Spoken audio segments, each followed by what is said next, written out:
आप हमारा निमंत्रण करें, आप हमें बुलाएं कि अमुक तिथि पर आपको अमुक स्थान पर हमारे घर आना है, हमारे घर भोजन करना है, तो हम निश्चित समय पर निश्चित स्थान पर पहुंच जाएं। और आप हमसे कहें कि आइए आइए आपका स्वागत है और बताएं कैसे आना हुआ, तो हमको कैसा लगेगा? अरे एक तो आपने निमंत्रण देके बुलाया, अब पूछ रहे हैं कैसे आना हुआ। और श्री कृष्ण ने क्या कहा कि देखो अब हमारे महाराज का समय हो रहा है, अब आप लौट जाओ। तो ये तो वैसे ही हुआ, आप हमसे पूछें कैसे आना हुआ और फिर कहें कि महाराज जी अब हमारे भोजन का समय हो रहा है, अब आप प्रस्थान करें। उसी तरह गोपियों को लग रहा है, एक तो हमें वेणु बजाकर बुला लिया, हम आ गई, हमारा स्वागत किया, अब पूछ रहे हैं कैसे आना हुआ। भगवान श्री कृष्ण कह रहे हैं अच्छा मुझे लगता है आप ब्रज की सौंदर्यता देखने आई हैं, आपने सौंदर्यता देख ली हो तो आप वापस लौट जाएं, क्योंकि ऐसी रात्रि में स्त्रियों को अकेले वन में नहीं निकलना चाहिए, आप लौट जाइए।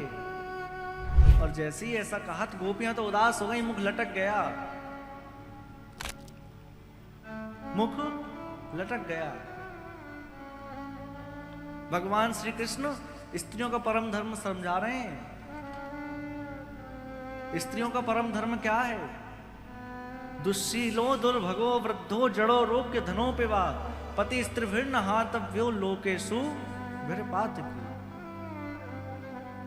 पति चाहे बुरे स्वभाव वाला हो, चाहे धनहीन हो, चाहे भाग्यहीन हो,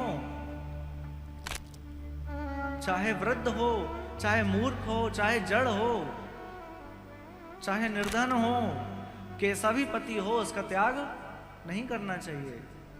भगवान श्री कृष्ण बता रहे हैं अरे तुम सब अपने पतियों का त्याग करके आ गई, लेकिन पतियों का त्याग नहीं करना चाहिए।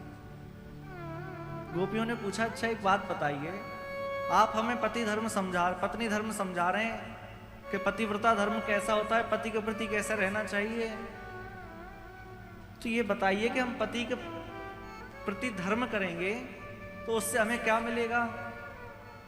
भगवान ने कहा कि उससे अंतःकरण शुद्ध होगा। गोपियों ने पूछा फिर उससे क्या होगा? तो भगवान ने कहा कि जब अंतःकरण शुद्ध होगा तो कल हमने सुना था ना, भक्ति महारानी आएंगी, भक्ति आएगी। तो गोपियों ने पूछा फिर क्या होगा? तो भगवान श्री कृष्ण ने कहा कि फिर मेरी प्राप्ति होगी। गोपियों ने कहा कि जब आप सीधे सीधे मिल गए तो फिर हमें इस चक्र में क्यों डाल रहे हैं कि हम जाकर पहले भजन करें, फिर पति की सेवा करें, फिर अंतःकरण शुद्ध करें, उसके बाद आप मिलें। जब सीधे सीधे मिल गए तो ऐसे ही मिल जाइए ना।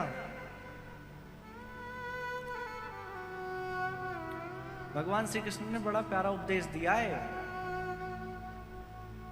और कहा कि देखो ये संसार के जो पति है ना, इनकी सेवा करने से ही मेरी प्राप्ति होती है।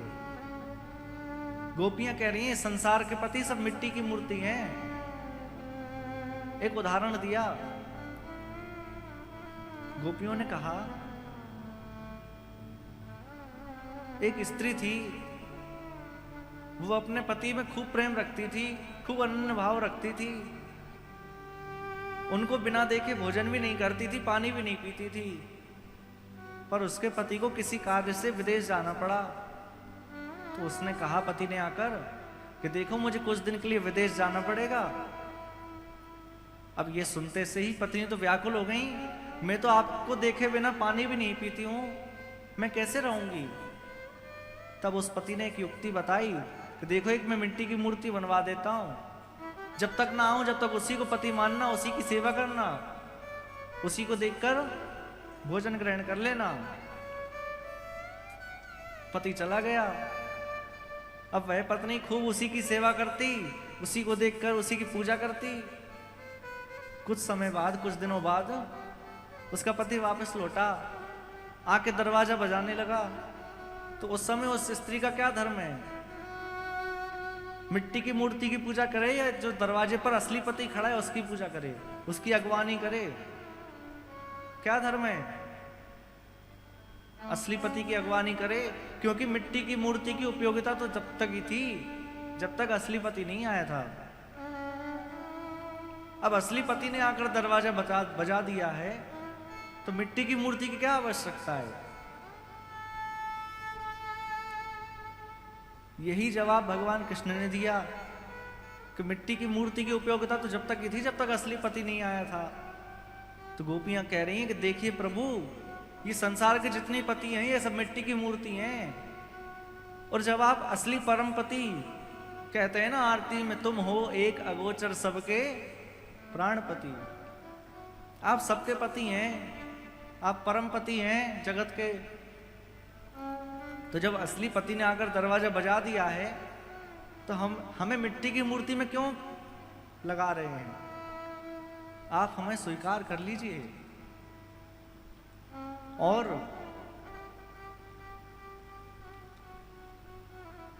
गोपियां कह रही हैं कि हम ये नहीं चाहते कि आप हमारे साथ रास करें, कि आप हमें यहीं रख लीजिए।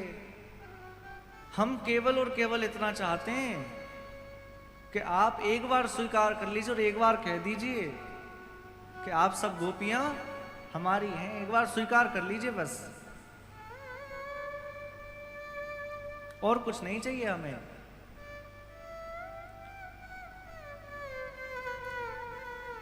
गोपियों का प्रेम, कैसा प्रेम है गोपियों का। जब भगवान श्री कृष्ण मथुरा चले गए तो आप ये बताइए कि वृंदावन से मथुरा की कितनी दूरी है? कोई व्यक्ति पैदल भी जाए तो आराम से 1.5 घंटे में जा सकता है, पहुंच जाएगा कि नहीं? तो क्या गोपियां यहां से दर्शन करने नहीं जा सकती थी, मिलने नहीं जा सकती थी? वो चाहती तो रोज जाकर सुबह मिलकर वापस आ जाती, लेकिन नहीं गई। क्यों? क्योंकि जिसमें हमारा प्रेमी प्रसन्न है, जिसमें हमारे प्रियतम प्रसन्न है, हम उसी में खुश हैं। और मैं बार बार कह रहा हूं, गोपियों का प्रेम बड़ा शुद्ध है। गोपियां कितने वर्ष की हैं? आप समझ रहे होंगे कि युवतियां हैं, गोपी नहीं। भागवत में लिखा है गोपियों की अवस्था क्या है। 6 वर्ष से लेकर 120 वर्ष तक की सारी स्त्रियां गोपी हैं। और भगवान श्री कृष्ण की आयु कितनी है? 7 वर्ष की आयु में गिरिराज जी उठाए, उससे कुछ समय बाद की तो ये घटना है। तो 7.5-8 वर्ष के बालक के प्रति 80-90 साल की कोई अम्मा के अंदर कोई ऐसी भावना आएगी?